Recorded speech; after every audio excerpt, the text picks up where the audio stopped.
let's be real. Why are sports cards so expensive right now?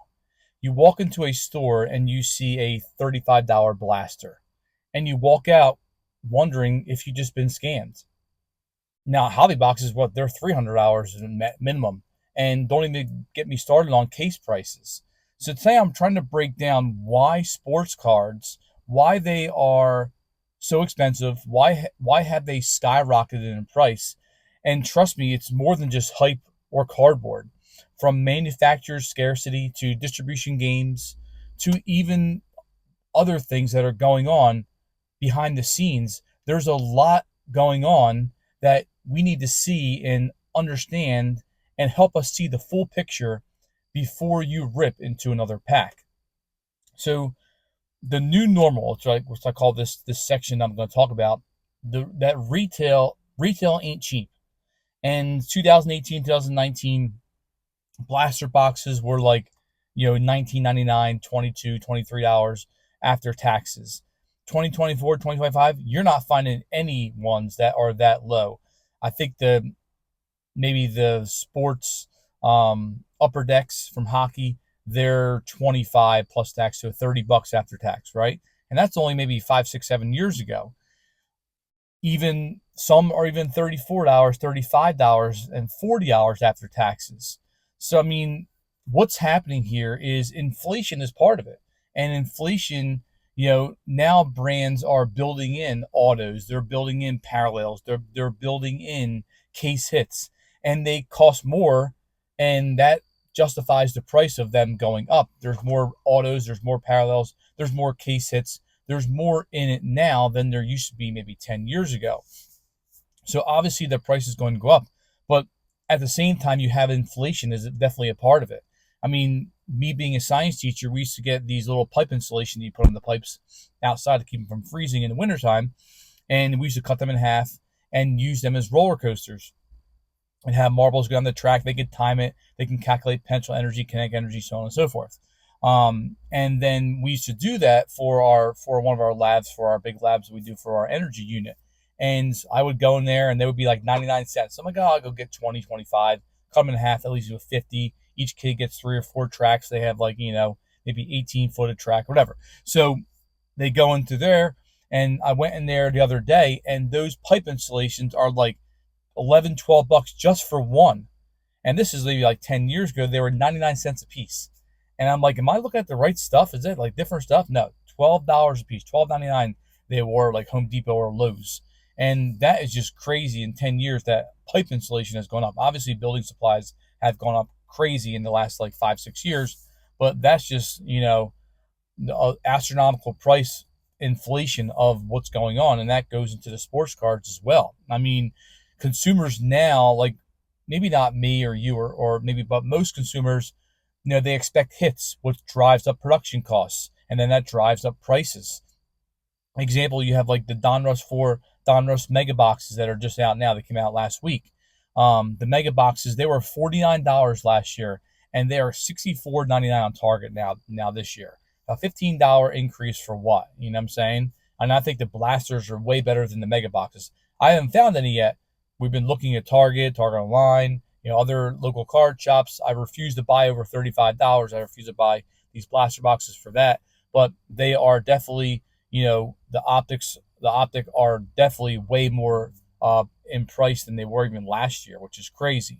So like the retail ain't cheap, and the consumers are driving up the prices and production costs, and it's just like astronomical. The second thing I want to talk about is manufacturer scarcity and hobby FOMO, which means like print runs went up, right? And brands they have shifted to more of like a chase format, and SPs, case hits, color blasts, whatever you're looking at for these parallels and inserts, these things have went up, and they're costing more to run these things. And now you're having this scarcity of manufacturer scarcity, which collectors, I honestly felt pressured to buy, if I can find an optic, to buy an optic, because I don't believe I can find them ever again. And that's like, collectors are feeling the demand or feeling the pressure, And when they feel the pressure, they have to buy fast or they're going to miss out. And that's intentional, I believe, from these large manufacturers like Fanatics or Topps or Panini or whatever you're going to look at. And, Fanatics, Topps, and Panini, they are driving artificial scarcity, and they're doing that to increase demand. They're doing that without needing better design or even player variety. And talk about player variety and when things are coming out, make sure that you guys join that insider club that we've been talking about for the last bazillion videos, it feels like. But comment insider, and I will send you a link, and that link will provide you with an email address. You put your email address in there, and I'll give you a monthly rundown of when things are due, when release dates are coming out, when are the good boxes, when are the bad boxes to buy, and all that kind of stuff in the email format, because you can never really find it online. It's hard to find, and a lot of things don't update.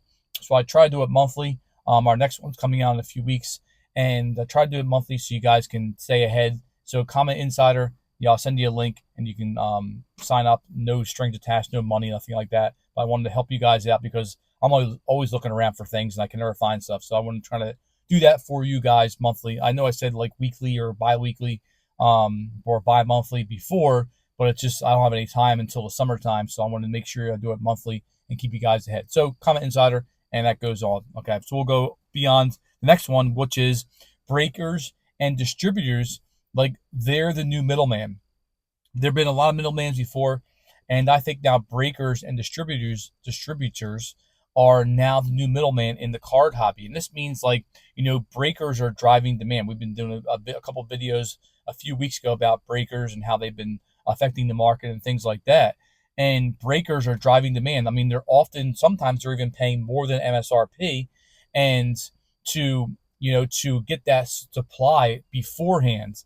And like distributors like Southern Hobby, MJ Holdings, GTS, all these distributors, they have a cut deals that inflate that secondary pricing. And when it inflates secondary pricing, now you have local card shops that are trying to get in, and they can't get in on the retail of the MSRP. And that's why I've been talking to you guys sometimes in the comments that even local card shops are putting in like these optic or whatever for like, $60, because they're buying initially for $34. They may send people out to Target. They may send people out to Walmart, buy their stock, put it in their store for $15 or $20 over MSRP because they just can't get it.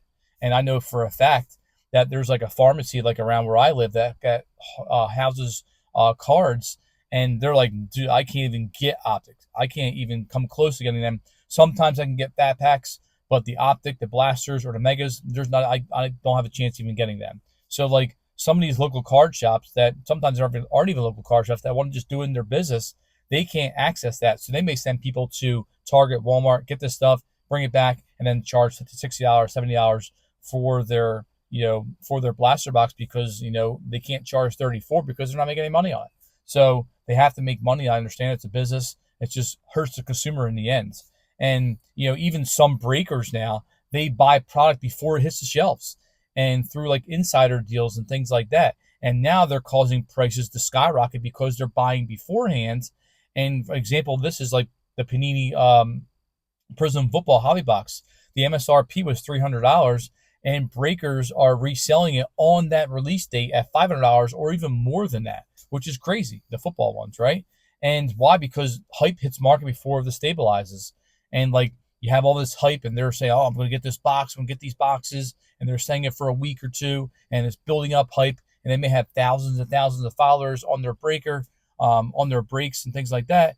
And now they're doing this on day one, which is increasing the hype, and everybody's jumping in, and they're charging more and more and more to get into these breaks, and they're making bank on this stuff because they're getting in beforehand through these insider deals, and that's just crazy. And in business school, like that, there was always asked the question when I was going through business school is like, what kind of consumer are you?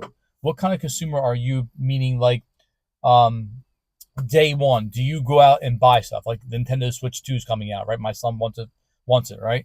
So we might try to go in, do like reserve and try to get it beforehand and stuff like that. Not beforehand, but like, get it, reserve it, and then we can get it on day one, whatever that could be. And he likes Mario Kart World, all that stuff, right? So, with the new technology, are you one that jumps in day one and doesn't care about any like, you know, bugs or fixes or things like that, and just jumps in on day one? Or you like an iPhone 25 comes out eventually? Are you getting that on day one, and whatever that could be? Or are you a person that kind of sits back at 6 months, 8 months, 10 months, 12 months, and gets it after the fact, after like all like the, you know, all the bugs go through and things like that, like for the Switch or the Switch 2 or the PS5, eventually the PS6 and the Xbox, all that stuff, right? Are you one that jumps in real fast and gets it, or are you one that kind of sits back? And a lot of times breakers, they demand, not demand, but breakers are concentrating on the ones that want to get in real fast. And now sometimes it's good to get in real fast. Like if you want to try to find the Donruss Optic blaster boxes, usually that first print run has a lot of great stuff. If you can get the first print run, the first week or two when they come out, you can find a lot of good stuff. And then as it goes on more and more and more, it's not as well stocked, I guess you can call it. So that has happened years and years and years with a lot of boxes and stuff like that too, that I've been looking at and things like that. And that leads me into player hype and grading boom. And that equals like player hype plus grading boom, that equals overvaluation. And overvaluation is what's happening here, right? A single rookie auto, you know, that triggers hype. And then that drives sealed prices. And like example, like Celebrini or Michkov for the upper deck series 2. And, you know, Ellie De La Cruz in years past, and Paul Skeens and Jaden Daniels and the Optic and stuff like that, that all these rookies are driving price. And if you can find a rookie auto or a rookie numbered card, you know, they're selling for thousands and thousands of dollars, right? And they're just getting overvalued. Like, look at that Paul Skeens that sold for $1.1 million. Yeah, I mean, Paul Skeens is awesome, but that's like a risky deal because, you know, pitchers feel like they're made of glass anymore and he can get hurt, or Tommy John. I hope he doesn't because it's great for the game, but that could happen. If that happens, and then what happens to his price? Now it's worth $10,000 instead of $1.1 million that Dick's paid for it. So, like, there's a lot of things that go on behind the scenes, especially with grading cards, where not much with Pokemon cards, because Pokemon cards, Pikachu's not getting hurt. You know what I'm saying? So, I mean, it's like these things that are happening that it's a risky bet, okay? And some people just try to get the auto and then they sell it real fast. I sold a C.J. Stroud green variety from the Optic last year, and I think I sold for like $160, and now they're worth like $50, you know, because he really wasn't that great last season. So I mean, things like that, but it might be good, better in the future, you know. So it all depends on what you want to do and what you want to do for your card.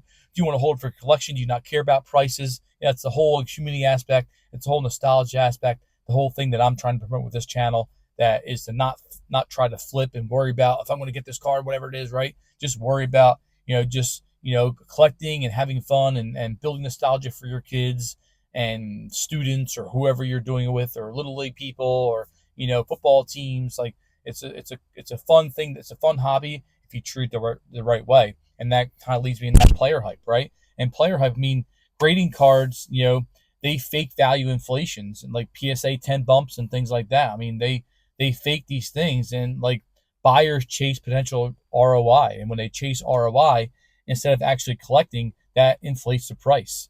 Like example, like Wemby Chrome Sapphire, the PSA that sold for $1,500. That $1,500, right? And then that same day, the box that it was in went up 30% in price overnight.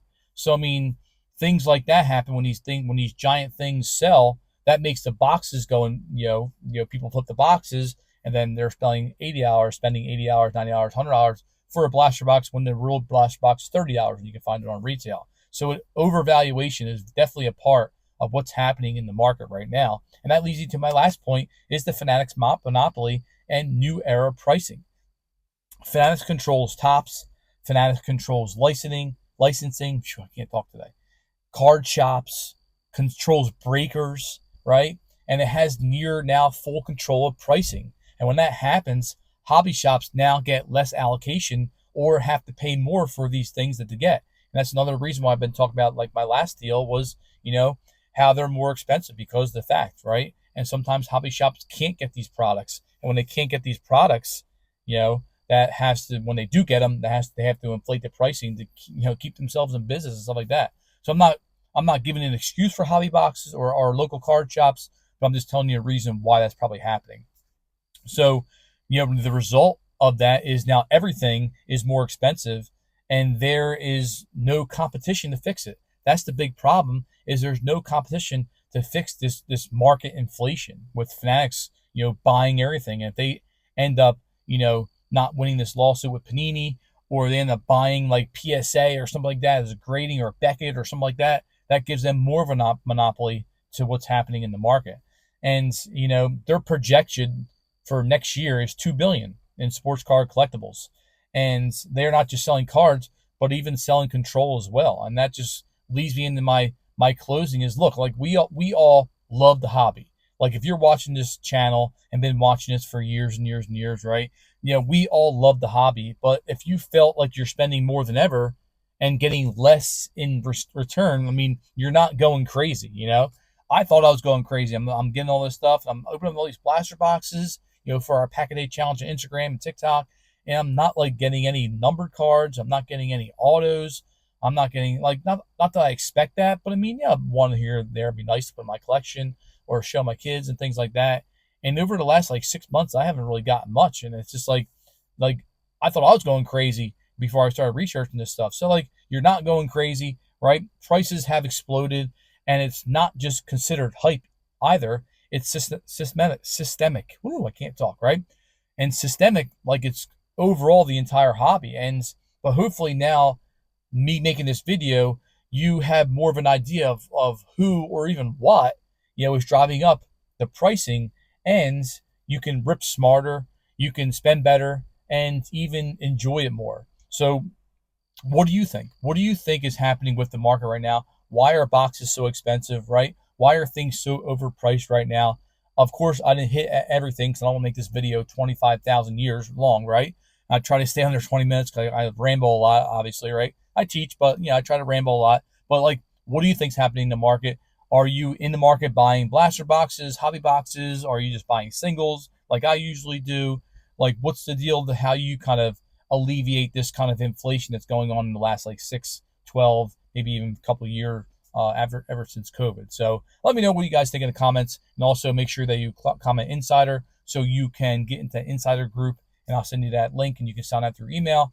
And other than that, I hope you guys enjoyed it, learned something, and hopefully this helps you spend your money more wisely and not waste it like I did. So other than that, let me know what you guys think in the comments, and I'll talk to you guys later. Do it for Dale. Peace out.